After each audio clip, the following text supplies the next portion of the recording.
Salom qadrli do'stlar. Bugungi videomiz juda dolzarb va afsuski minglab nafaqaxo'rlarimizni jiddiy tashvishga solayotgan bir mavzuga bag'ishlangan. Internetda va ijtimoiy tarmoqlarda nafaqaxo'rlarga dorilar berish to'xtatiladi.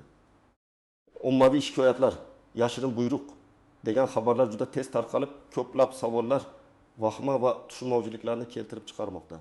Bu mavzu har birimizga bevosita yoki bilvosita tegishli. Chunki oilamizda, atrofimizda, qo'ni-qo'shnilarimiz orasida nafaqaxo'rlar bor.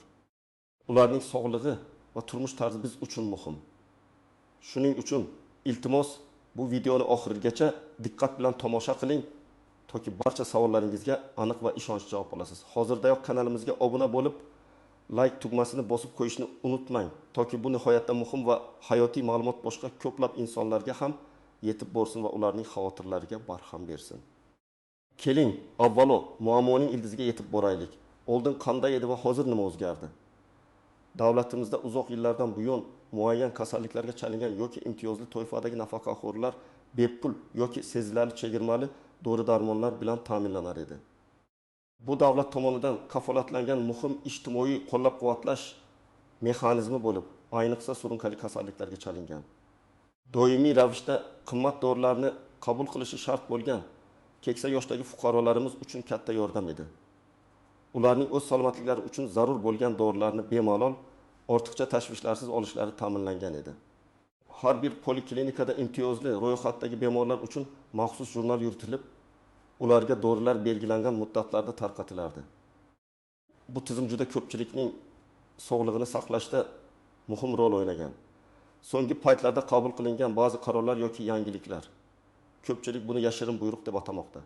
Aslida esa bu davlat organlari tomonidan qabul qilingan ochiq normativ huquqiy hujjatlar, masalan, prezidentimizning tegishli farmoni, Vazirlar Mahkamasining qarori yoki Sog'liqni saqlash vazirligining yangi tasdiqlangan nizomi bo'lishi mumkin.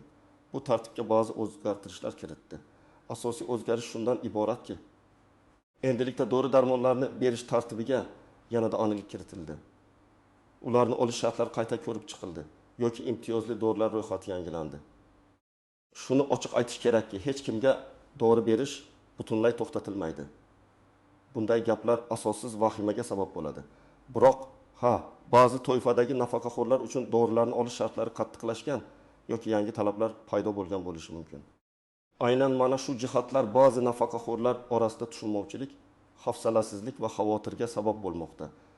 Bu o'zgarishlarning maqsadi odatda byudjet mablag'laridan samarali foydalanish, dori-darmon ta'minotida shaffoflikni oshirish va korrupsiya holatlarining oldini olishdan iborat. Lekin afsuski, amalda bu ko'pincha oddiy fuqarolarimiz uchun qo'shimcha qiyinchiliklar tug'diradi. Keling, bu o'zgarishlar kimga ta'sir qiladi va kim tashvishlanmasligi kerakligini batafsil ko'rib chiqaylik. Asturish, kim tashvishlanishi kerak? Birinchi navbatda avvalgi tartibda doimiy ravishda dori olib yurgan. Lekin hozirda dorixonalarda yoki poliklinikalarda muammoga duch kelayotgan nafaqaxo'rlar diqqatli bo'lishlari kerak. Masalan, ba'zi surunkali kasalliklarga chalinganlar uchun ilgari bepul beriladigan dorilar ro'yxati yangilangan bo'lishi mumkin yoki ularni olish uchun qo'shimcha tibbiy ko'rik talab etilishi.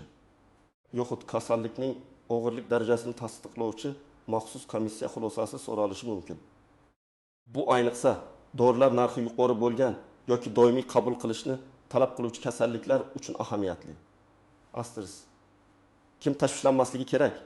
Yaxshi xabar shuki, o'ta og'ir kasalliklar, og'riqning ma'lum toifalari, onkologik kasalliklar, sil, oitis, VICH infeksiyasi kabi kasalliklar bilan ro'yxatda turgan nafaqaxo'rlar uchun asosiy imtiyozlar saqlanib qolgan.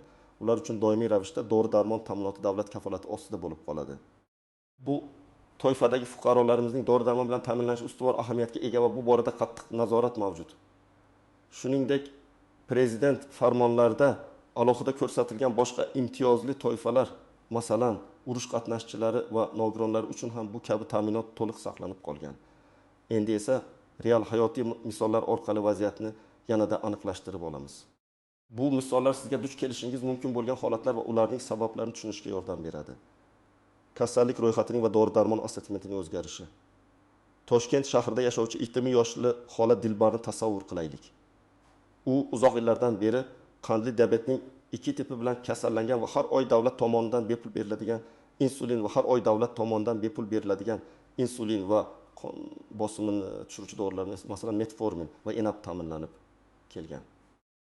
Yaqinda u o'zining mahalliy poliklinikasiga qarashli dorixonaga dori olish uchun borganida unga shifokor tomonidan yozilgan ayrim dorilarni berishni rad etishgan. Dorixonachi unga bu dorilar yangi tasdiqlangan imtiyozli ro'yxatga kiritilmagan yoki ularni olish uchun endi maxsus komissiya xulosasi talab etiladi deb tushuntirgan. Natijada Xola Dilbar o'zi doimiy iste'mol qiladigan. Lekin yangi ro'yxatda bo'lmagan diabeton dori vositasini 1000 so'mga, bu shartli raqam, lekin real holatga yaqin, o'z hisobidan sotib olishga majbur bo'lgan. Bu esa pensiya oluvchi keksa ayol uchun sezilarli moliyaviy yuk bo'ldi.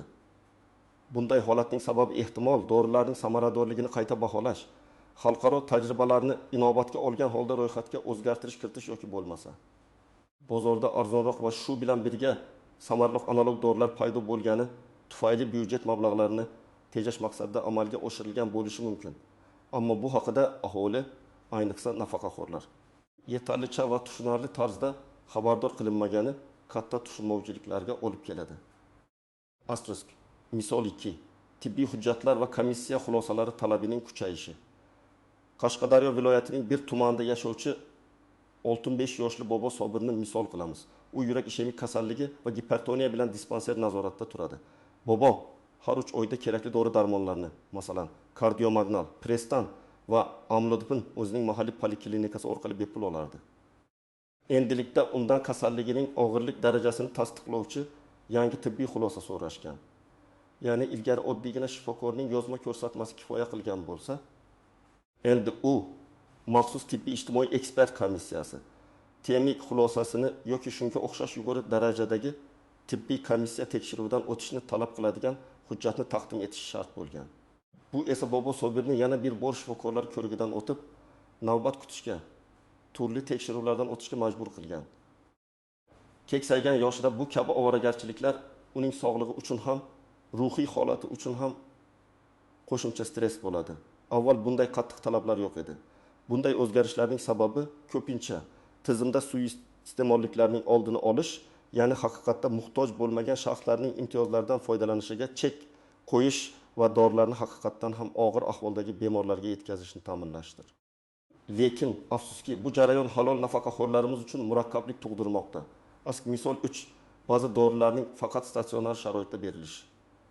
Ba'zi dorilar, masalan, keng spektrli antibiotiklar, yangi avlodning yuqori samarali antiviral dorilari yoki o'ziga xos ta'sir mexanizmiga ega bo'lgan preparatlar endi imtiyozli ro'yxatga kiritilmagan bo'lishi mumkin yoki ularni faqat statsionar sharoitda, ya'ni shifoxonada davolanayotgan bemorlarga berishga qaror qilingan bo'lishi mumkin. Bu shuni anglatadiki, nafaqaxo'rlar ambulator sharoitda, ya'ni uyda davolanayotgan holatda bu dorilarni bepul ola olmaydi. Masalan, surunkali bronksit bilan o'ragan 72 yoshli amaki Ahmad ilgari har yil kuz-qish mavsumida poliklinikadan qimmat antibiotik, Sumamet yoki Ceftriaxon kursini bepul olardi.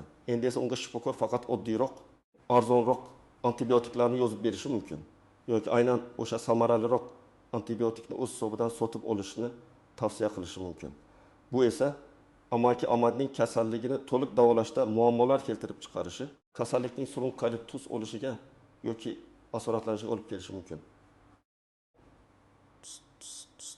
Natijalar va oqibatlar bu kabi o'zgarishlar garchi tizimni takomillashtirishga qaratilgan bo'lsa-da, ko'plab nafaqaxo'rlarning sog'lig'iga salbiy ta'sir ko'rsatishi, ularning moddiy ahvolini yanada og'irlashtirishi mumkin.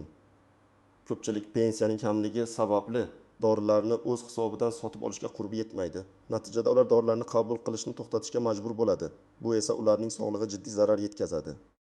Shuningdek, tibbiy muassasalar va dorixonalar orasidagi tushunmovchiliklar, qog'ozbozliklar ham ko'paygan. Bu esa xizmat ko'rsatish sifatini pasaytiradi. Endi esa o'zgarishlarning istisno holatlari e'tibor berish lozim bo'lgan noaniq jihatlar va tuzoqlar haqida gaplashamiz. Bu ma'lumotlar sizga holatni to'liq tushunishga va ehtimoliy muammolardan qochishga yordam beradi. Asterisk. Istisnolar. Kimlar uchun hech narsa o'zgarmagan yoki hatto yaxshilangan? Yuqorida aytganimizdek, ba'zi o'ta og'ir toifadagi bemorlar uchun imtiyozlar ko'p hollarda saqlanib qoladi. Bularga quyidagilar kiradi. 1. Asterisk. Onkologik kasalliklarga chalingan bemorlar. saraton kasalligi bilan kurashayotganlar uchun kimyoterapiya dorilari va boshqa hayotiy muhim preparatlar ta'minoti deyarli o'zgarmagan. Bu dorilarning narxi juda yuqori bo'lgani sababli davlat ushbu toifani qo'llab-quvvatlashni davom ettiradi. 2. Sil kasalligi bilan o'riganlar silga qarshi kurash global miqyosdagi ustuvor vazifa bo'lgani sababli ushbu kasallikni davolash uchun zarur dorilar bilan ta'minot to'liq saqlanib qolgan. Och, ast, viyak infeksiyasiga chalinganlar, OITS viyak kasalligi bilan yashovchi shaxslar uchun antiretrovirus terapiya dorilari uzluksiz ta'minlanadi. Psixonevrolog dispanser nazoratidagi shaxslar, ruhiy kasalliklar bilan ro'yxatda turgan shaxslar uchun maxsus dorilar ta'minoti ham davlat nazoratida. 5.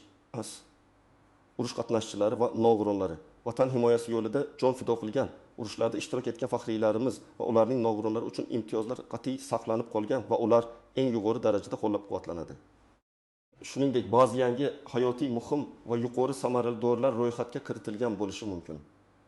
Bu esa ba'zi kasalliklarni davolashda samaradorlikni oshirishga va zamonaviy tibbiyot standartlariga mos keladigan davolash usullarini qo'llashga imkon beradi. Lekin bunday dorilarning soni cheklangan bo'lishi mumkin. Noaniq jihatlar va yashirin tuzoqlar. Mahalliy hokimliklar va tibbiyot muassasalarining o'z xususiyatlari. O'zbekistonda mintaqalararo farqlar mavjud. Ba'zi joylarda, masalan, yirik shaharlar yoki moliyaviy imkoniyatlari kengroq bo'lgan hududlarda mahalliy byudjet hisobidan nafaqaxo'rlarga qo'shimcha yordam yoki dori-darmon ta'minoti ko'rsatilishi mumkin. Boshqa joylarda esa aksincha mablag' yetishmasligi sababli imtiyozli dorilar bilan ta'minlashda qiyinchiliklar yuzaga kelishi mumkin. Bu esa fuqarolar o'rtasida tengsizlikni keltirib chiqaradi. Asosli tizimning yangi qoidalarga moslashish jarayoni har qanday yangi qoidalar joriy etilganda dastlabki paytlarda tartibsizliklar, tushunmovchiliklar va noto'g'ri talqinlar yuzaga kelishi tabiiy hol.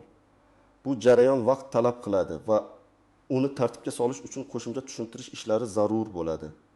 Ba'zi shifokorlar, dorixonachilar yoki ma'muriy xodimlar yangi qoidalarni to'liq tushunmasliklari yoki ularni noto'g'ri tatbiq etishlari mumkin.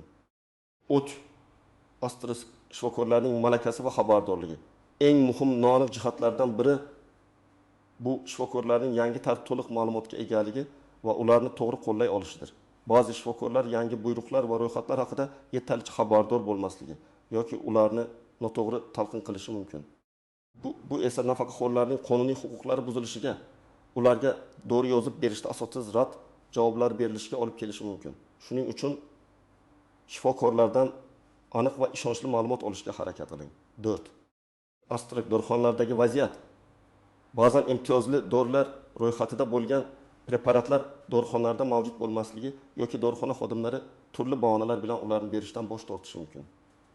Bunday holatlar dorilarning yetkazib berishdagi uzilishlar, saqlash sharoitidagi muammolar yoki hatto korrupsion sxemalar bilan bog'liq bo'lishi mumkin.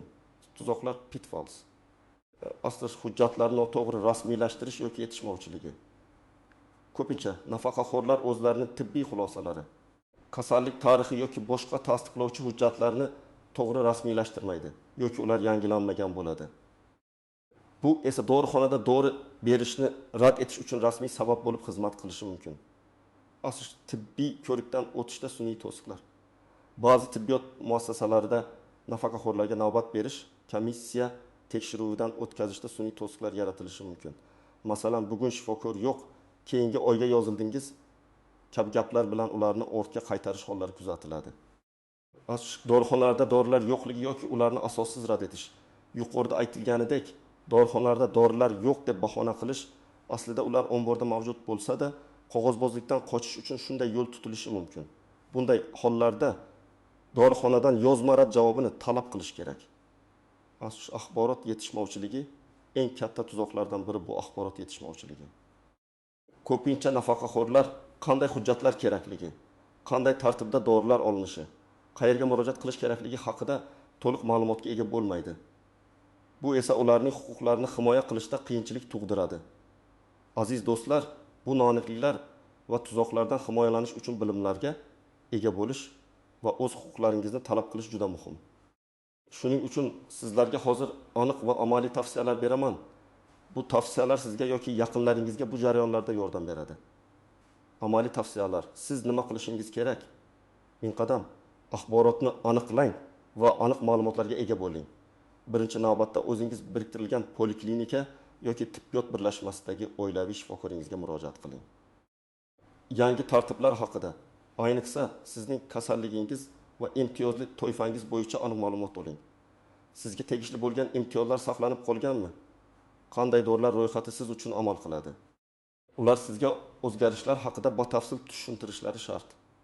Agar shifokor to'liq ma'lumot bera olmasa, bosh vrachga murojaat qiling. Yangi tasdiqlangan imtiyozli asosda beriladigan dori vositalari ro'yxati bilan tanishib chiqing yoki ulardan ushbu ro'yxatni sizga ko'rsatishni so'rang. Bu ro'yxatlar odatda Sog'liqni saqlash vazirligining rasmiy veb-saytida yoki tibbiyot muassasalarining axborot stendlarida mavjud bo'ladi. Asterisk 2 qadam. Barcha tibbiy hujjatlaringizni tekshiring va yangilang.